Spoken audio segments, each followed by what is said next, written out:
This is a November 2023 tank update. This is the Innovative Marine EXT 200, and I'm going to do an update including the fish, the corals, and then go over the equipment I'm using. So let's start with the fish. Right up front we've got Gigi, the magnificent fox face, she is beautiful, and you can see most of the tangs there. Desjardins tang, orange shoulder tang is here, the blue tang and the Tamini, they are all out. The yellow tang is in the garage because the yellow tang tore up the Desjardins pretty bad. And so I had to keep it in the garage. For now, I figure I'd let the Desjardins grow up for 6 months at least. And hopefully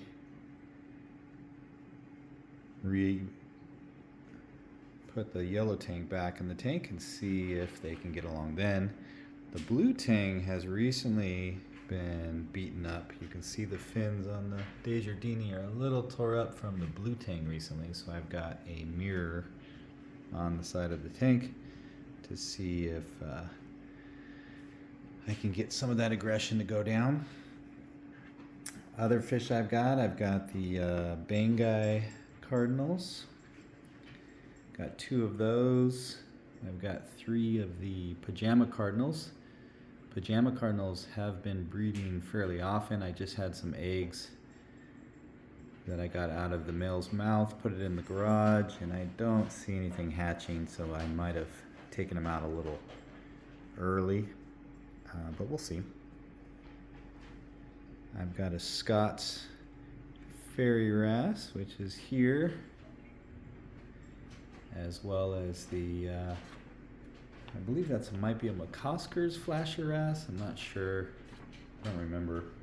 And then I have the splendid pintail fairy wrasse right here, the yellow chorus wrasse, and then the Christmas wrasse. That's the non-aggressive Christmas wrasse, although he's going after his reflection in the mirror right now. I've got the 5 lyre-tail anthias. I had 6, but the male died, and so I can tell that one of those females is now starting to turn into a male.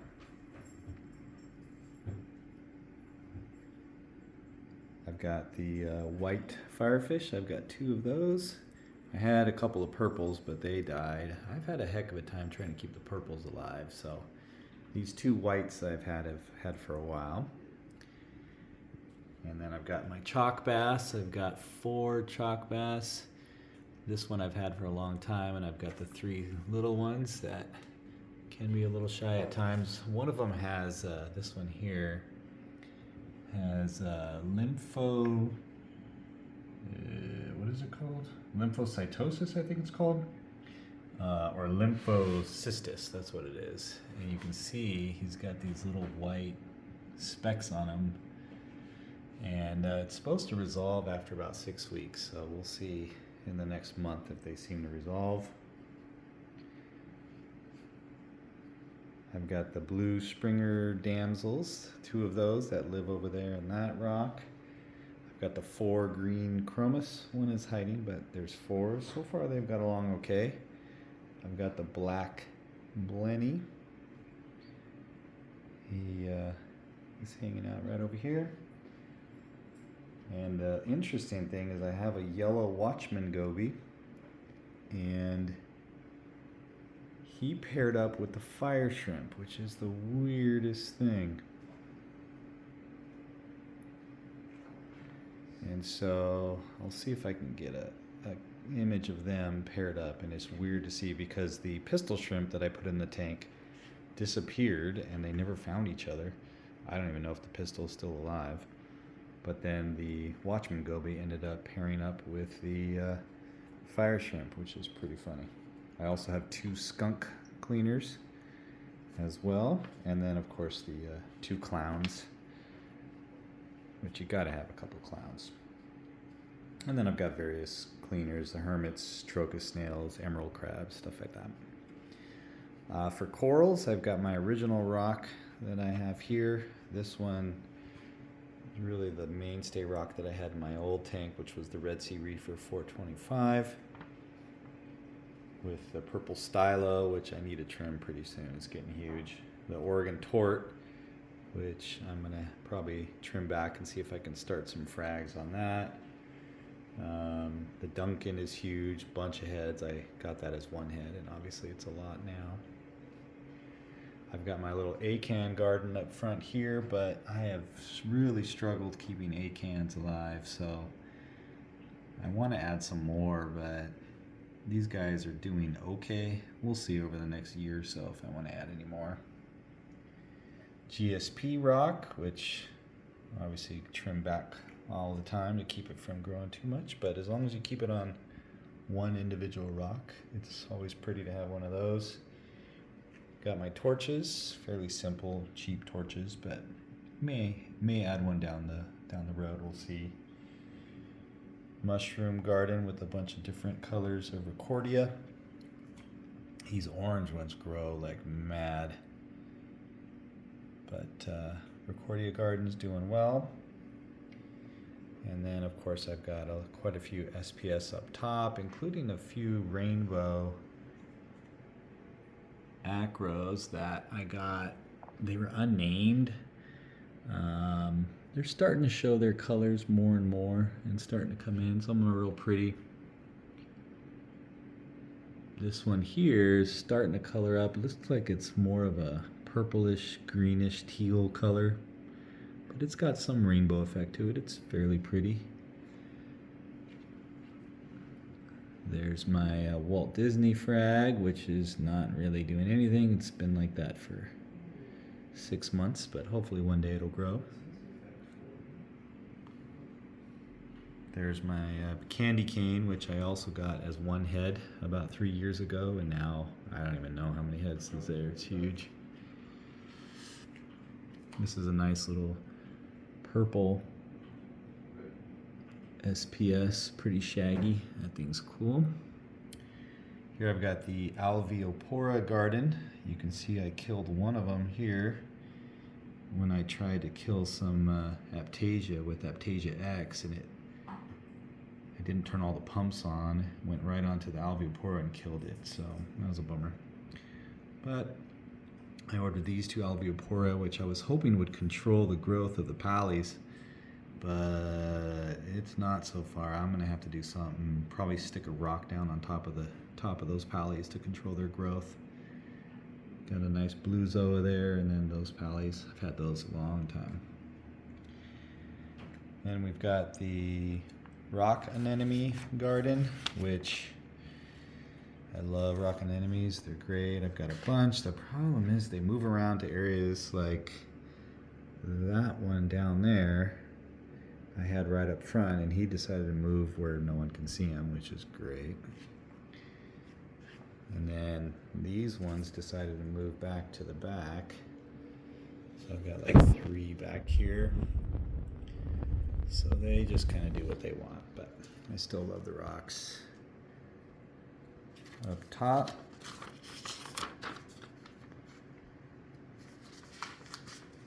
got the dragon sulfavia as well as a couple other favias. They're very slow. I've never really had good success with favias, but the last ones I had died quick, and these are alive so far, so we'll see if they survive.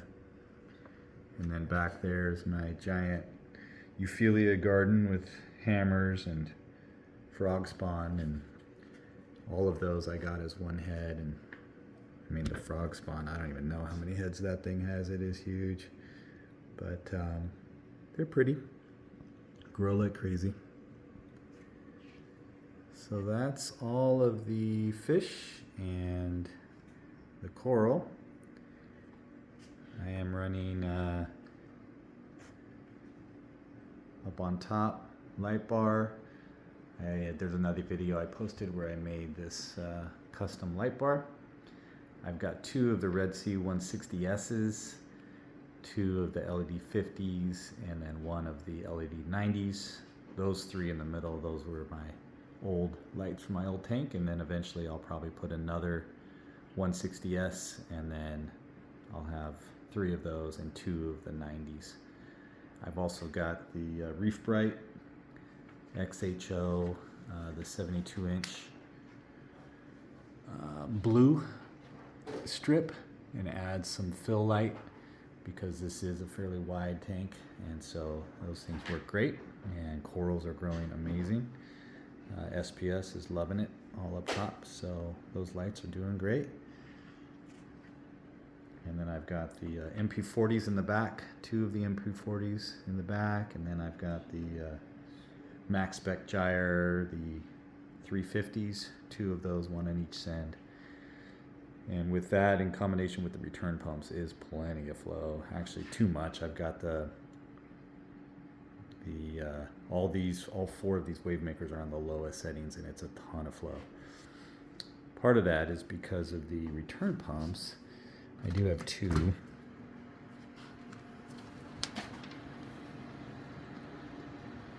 And so I've got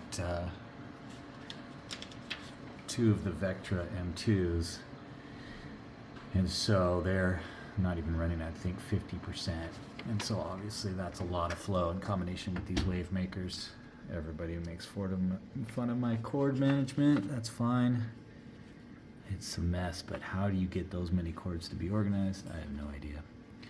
I really have had a lot of success with the power bricks of the lights because I've got all these fans, 1, 2, 3, and another one down here, 4 fans, and I blow them across the power bricks, and that really seems to prolong the life of the power bricks. A lot of people complain that they fail quick, but having these fans running across them really keeps the temperature of them down. Otherwise, they're hot to the touch, and these are nice and cool, so they make a big difference.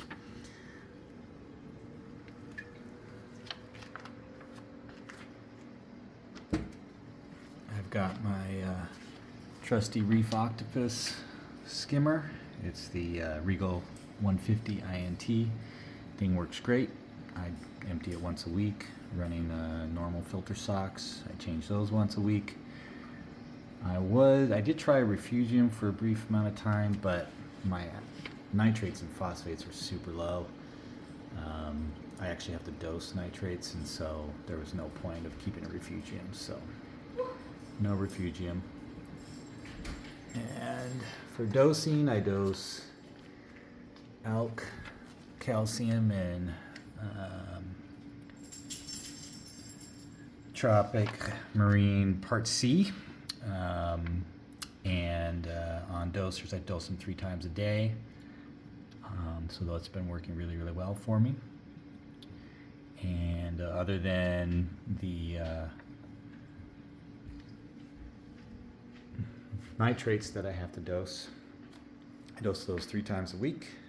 Recently I added a little bit of iodine, it was low, and a little bit of potassium, but normally I don't have to dose those very often. Just sent off an ICP test and ended up overdosing iodine and potassium a tiny bit, but that should come down on its own. I do think that keeping the wave makers in each chamber of the sump has really helped. I think that there's no detritus at all. The bottom is completely clean. It tends to stay that way because I've got a wave maker in each chamber. And that really, I think, helps with controlling nutrients, keeping detritus out of there.